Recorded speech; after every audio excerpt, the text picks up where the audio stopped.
Well, I welcome the Castle Quest Battle Arena. It took me a few weeks to build this map. If you head down the ladder, you go to the starting point, and I'll kind of explain everything as we go. Right here in the starting area, you have an observation deck where you can go up and look and check things out. But here's basically the starting point. If you read the sign that says how to play, you must obtain the diamond pickaxe to destroy the core of the other team's castle. There's only really one rule to this map, and that's no dynamite on the temple towers. And the rules are explained right there. The diamond pickaxe, it lies on its own special little island. And once you pick your team, you go inside your team door. I picked the blue team. Let me turn your buttons on.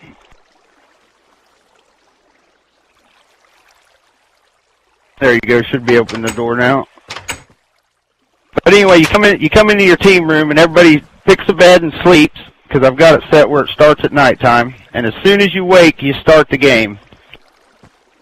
You're not allowed to take anything into the play area, so as soon as you come in here, you dispose of anything that you might have down this little lava pit.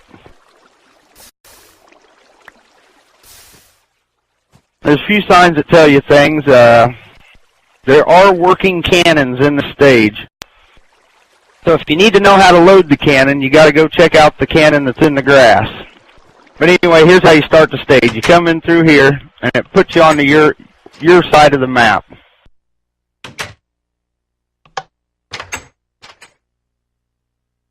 Right here is a kind of just a little important stuff that tells you how to go through it. There's an armory in the back of the castle where you obtain all your gear. There's food in a food pantry.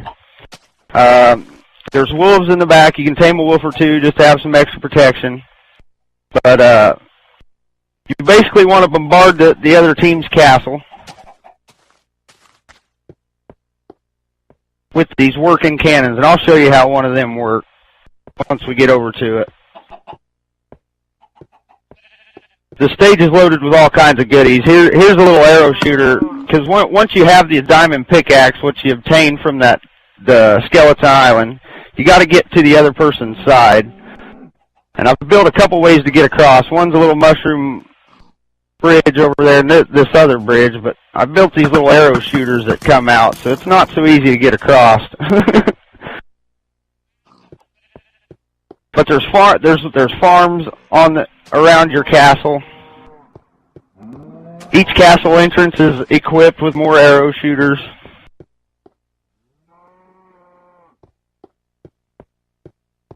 The main entrance to get inside the core of the castle is in the back, and that's basically how you get to the other team's castle. Both castles on each side are identical.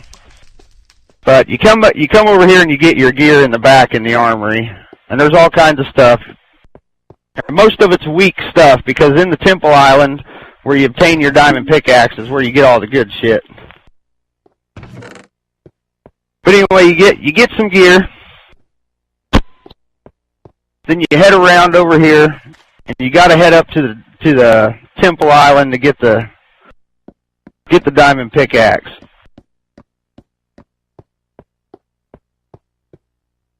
This is about the easiest way to get over here. This little path is if the person decides they want to come across the little Temple Island, they basically have to come through here, which is a death trap.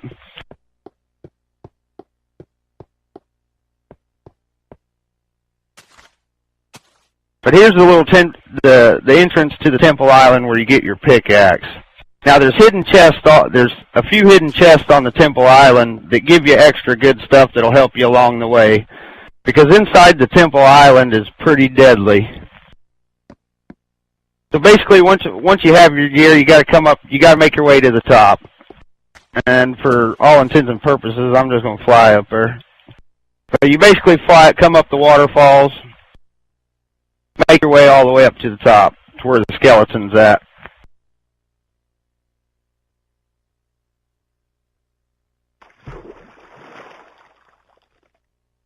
Oh, I fell in the water. Once you get up here, you got to head inside this giant temple. to get your pickaxe. Now this temple's loaded with mobs. I've built a pretty impressive deal. I'm gonna have to turn it on the. I'd have to turn it on the. Get it off creative mode to show you all the monsters that do pop out.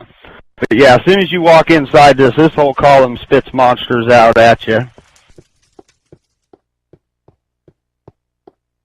If you read some of the signs around, there's clues that tell you about this temple. But basically, there's a maze. You have to make it through the maze, get in the back, get to the diamond pickaxe.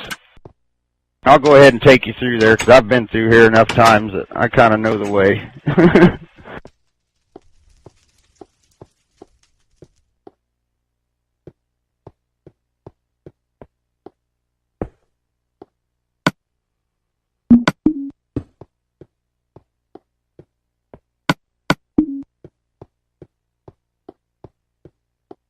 Yeah, when you play this on survival mode, it's pretty challenging just to get to the maze. As soon as you pop in that room, it spawns 12 mobs out at one time. And if a mob hits a pressure plate 2, it just turned into 24.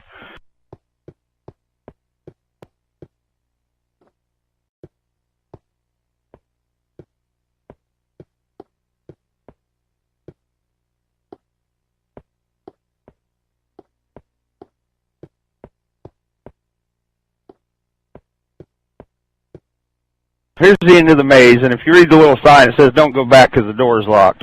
But here's where you obtain your diamond pickaxe. That way you can win the game. And there's also chests full of other goodies, so it pays to get up here first.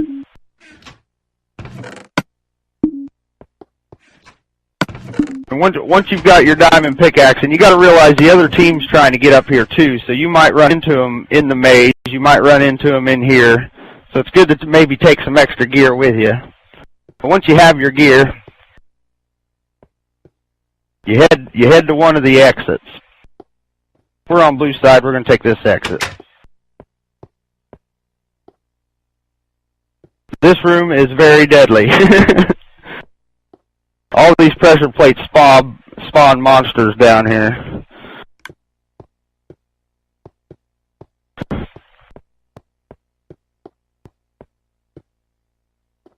Now this seems like a very unominous door, but as soon as you hit this button, it'll spawn blazes on the other side.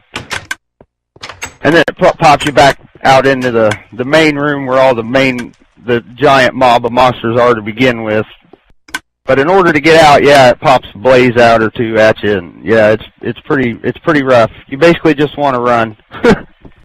And then once you got your diamond pickaxe, you basically could head back down. You could head down their side to their castle, or you could head back down your side. Which, for all purposes, I'm gonna head back down my side just to show you.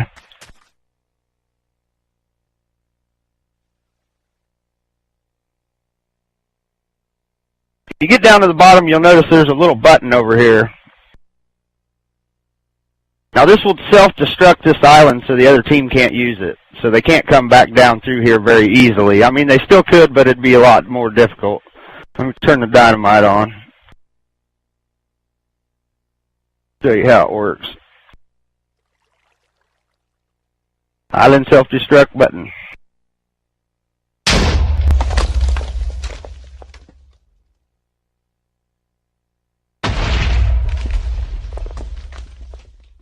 So now it'd be real difficult for them to try to come back this way.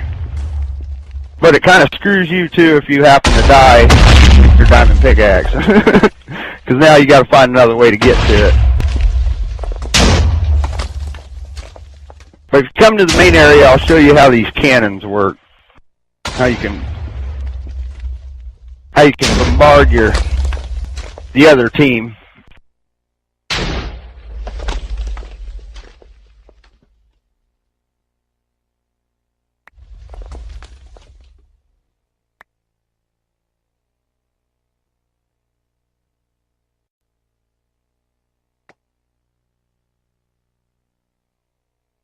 Here's the cannon that's in the grass. that shows you how to load it. This one's preloaded. I went ahead and preloaded one so everybody would know how to load one. Basically, come in and you got 10 dynamite to fire it.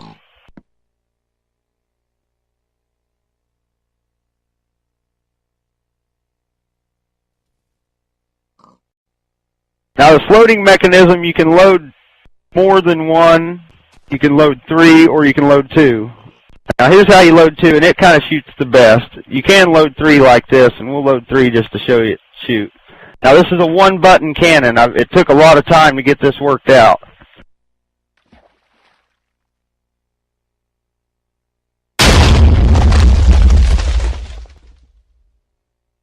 And it just launches. And like any cannon, I mean it's hit or miss.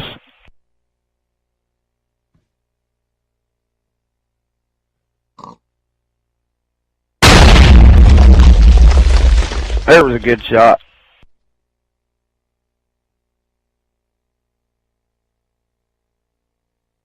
But yeah, you can see the destruction it can cause. There are 6 cannons on each side. There are 3 main ones down at the bottom, and these are the workhorse cannons.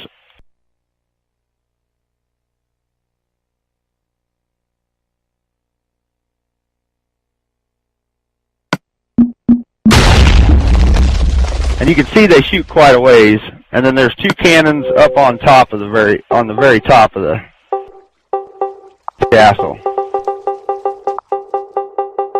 Now once you have your diamond pickaxe, now that I've showed you all the cannons, you got to get to the other team's core of their castle to win the game. And the whole purpose of winning of the diamond pickaxe in the core is to release the lava. And if you look underneath one of the islands, you'll see a little hut underneath it. In order to win the game, you have to burn that little hut underneath the island down. And the only way to do that is to bust the obsidian core with a diamond pickaxe, and I'll show you how that's done.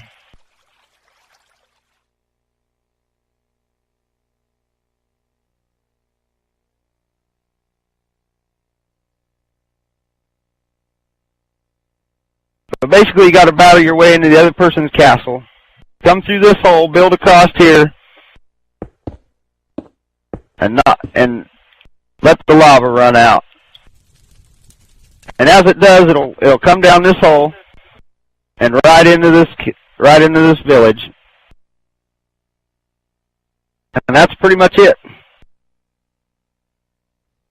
Yeah.